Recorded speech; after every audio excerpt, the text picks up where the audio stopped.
حرف یہ کی کہانی۔ یہ کا گھر بہت ہی خوبصورت تھا، جہاں وہ اپنی امی اور ابو کے ساتھ رہتی تھی۔ ایک دن یہ اپنے کمرے میں کھلونوں سے کھیل رہی تھی کہ اس نے سوچا کیوں نہ باہر جا کر اپنی دوستوں کے ساتھ کھیلا جائے۔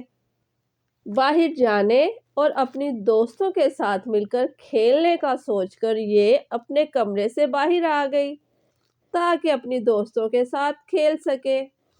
یہ جیسے ہی گھر سے باہر جانے لگی تو امی کی آواز دینے پر رک گئی، کیونکہ امی نے بتایا کہ باہر آسمان پر سیاہ بادل چھائے ہوئے ہیں اور بارش برسنے والی ہے، اس لیے آج باہر نہ جاؤ۔ یہ کمرے میں آ کر کھڑکی کے پاس صوفے پر بیٹھ گئی اور بارش دیکھنے لگی۔ یہ نے دیکھا کہ کچھ دیر بعد یالہ باری بھی شروع ہو گئی ہے۔ یہ سوچ کر کہ اب وہ اپنے دوستوں کے ساتھ کھیلنے باہر نہیں جا سکتی، یہ اداس ہو گئی۔ یہ نے سوچا کہ ابو کے کمرے میں جا کر ابو کے ساتھ کچھ وقت گزارا جائے۔ یہ جب ابو کے کمرے میں گئی تو اس نے دیکھا کہ ابو ٹیلی ویژن دیکھ رہے ہیں۔ یہ ابو کے ساتھ بیٹھ کر ٹیلی ویژن دیکھنے لگی۔ یہ نے دیکھا کہ ٹیلی ویژن پر اژدہوں کے بارے میں دکھایا جا رہا ہے۔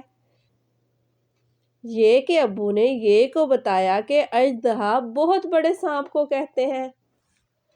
امی کے آواز دینے پر یہ امی کے پاس آ کر کھانا کھانے لگی۔ کھانا کھانے کے دوران امی نے یہ کو بتایا کہ یالہ باری بند ہو گئی ہے، اب تم کھیلنے کے لیے باہر جا سکتی ہو۔ یہ امی کی بات سن کر خوش ہو گئی اور کھانا کھانے کے بعد اپنی دوستوں کے ساتھ کھیلنے کے لیے باہر چلی گئی، کیونکہ بارش اور یالہ باری بند ہو چکی تھی اور سورج نکل آیا تھا۔ حرف یہ، آواز ی، یالہ باری، ٹیلی ویژن، اژدہا۔